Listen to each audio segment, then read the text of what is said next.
Hola a todos, bienvenidos. El día de hoy vamos a trabajar con el cálculo de reacciones de una viga isostática. En esta ocasión resolveremos el problema 4.3.4 del libro de Mecánica de Materiales 2 de James Gear, el cual es una viga empotrada en el lado izquierdo con una carga puntual y una carga uniformemente distribuida. Bien, lo primero que tenemos que observar es que la viga que vamos a resolver sea una viga isostática, es decir, que la cantidad de variables sea la misma cantidad de ecuaciones de la condición de equilibrio estático. Tenemos pues que las condiciones de equilibrio estático son la suma de fuerzas a lo largo del eje X igual a 0, la suma de fuerzas a lo largo del eje Y igual a 0 y la suma de momentos también debe ser igual a 0. Para comprobar esto hay que identificar los apoyos que tenemos en la viga. En este caso es una viga empotrada, lo cual impide un desplazamiento horizontal, un desplazamiento vertical y la rotación. Por lo tanto tenemos tres reacciones, es decir, es una viga isostática, ya que la cantidad de reacciones es la misma que la cantidad de ecuaciones de equilibrio estático.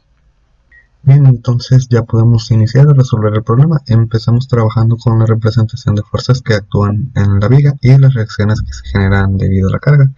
Pues bien, en este apoyo tendremos las tres reacciones ubicadas. A la reacción que se genere en el sentido horizontal la vamos a llamar Rx, a la vertical le vamos a llamar Ry y al momento actuante le vamos a denominar como Ma. Pues bien, en el apoyo tendremos ubicadas las tres reacciones. A la reacción horizontal voy a llamar Rx, a la reacción vertical le voy a llamar Ry y el momento que se me genera en este punto lo voy a llamar Ma. Hay que resaltar que el sentido que nosotros le demos a las reacciones será a nuestro criterio. El resultado final será siempre el mismo. Lo único que puede variar es que cambie el signo, pero la magnitud sigue siendo exactamente la misma. Lo que el signo representa en el resultado final es la dirección de la fuerza. Es decir, que si yo supongo una fuerza de reacción hacia arriba y al momento de calcular esta reacción resulta un valor negativo, quiere decir que la dirección en la que supusimos la reacción va en el sentido contrario a la dirección correcta. En este caso yo supuse mis reacciones positivas en dirección a los ejes coordenados, es decir, que si yo tengo que el eje Y es positivo hacia arriba y el eje X es positivo a la derecha, las fuerzas que yo supuse van en el sentido positivo a estos ejes.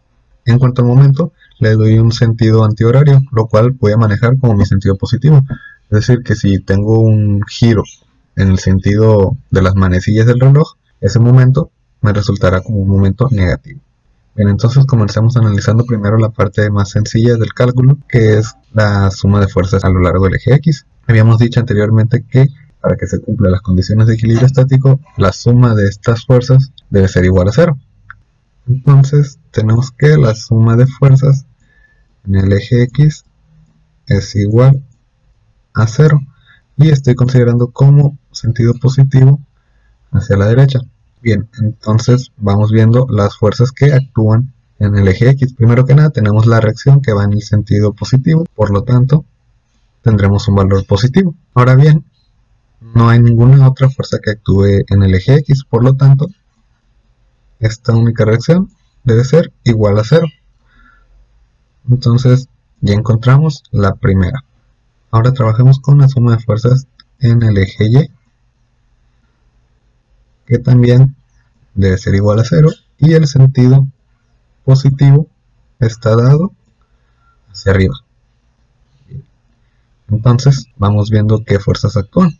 Tengo mi reacción Ry hacia arriba, entonces Ry debe ser positivo. Tengo un metro más adelante una carga de 4 kilonewtons. Esta se dirige hacia abajo, por lo tanto el signo es negativo. 4 kilonewtons. Y tengo una carga uniformemente distribuida. Para nosotros calcular el valor total que se genera a lo largo de esta distancia, basta con calcular el área que se forma en esta figura, donde la altura es igual a 1.5 kilonewtons metro y la base es de 2 metros. Vemos también que el sentido de esta fuerza va hacia abajo, por lo tanto tendremos un valor negativo. Entonces tenemos menos la base de 2 metros por la altura de 1.5 kilonewtons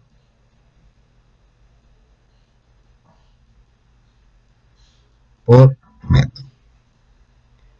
Y como ya no tenemos ninguna otra reacción que actúe a lo largo del eje Y, pues todo esto debe ser igual a 0.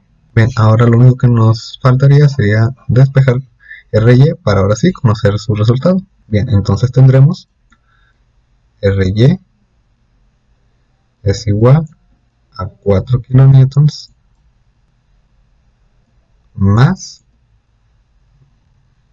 2 metros por 1.5 kilonewtons por metro.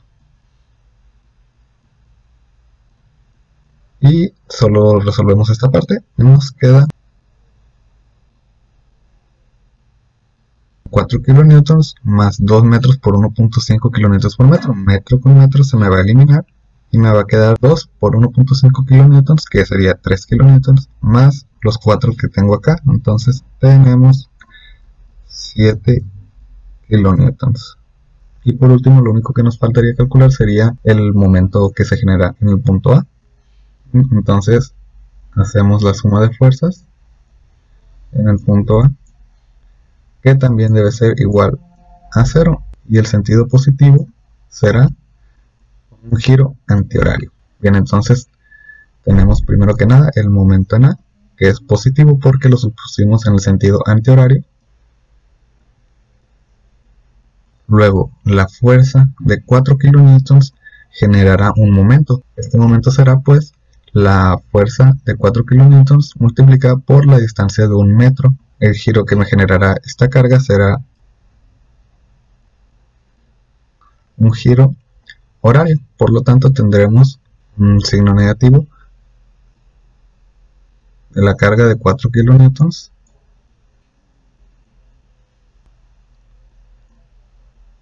por 1 metro. Ahora lo único que nos faltaría calcular sería el momento que me va a generar esta carga distribuida con respecto al punto A. Para calcular nosotros este momento, nosotros tenemos que calcular una carga concentrada equivalente que me generará esta carga distribuida.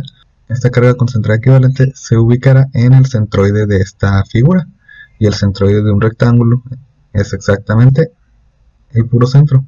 A nosotros lo que nos interesa es la distancia horizontal. Entonces, la carga concentrada equivalente será la carga total aplicada en el centroide de esta figura, que es de 1 metro, y la carga sería dirigida hacia abajo con un valor de 1.5 por 2 metros, que son 3 kilonewtons. Esta fuerza me va a generar un giro antihorario también, igual que la fuerza anterior. Entonces tenemos 3 kilonewtons por la distancia de 3 metros, ya que de aquí a aquí es 1 metro más los otros 2 son 3 metros, y esto debe ser igual a 0, ya que ya no hay ninguna otra carga que me genere un momento. Por lo tanto, despejando, me va a quedar 4 kilonewton metro más 9 kilonewton metro. Y como resultado final, el momento en A debe ser igual a 13 kilonewton metro. Y con esto tenemos ya las 3 reacciones que actúan dentro de esta vía.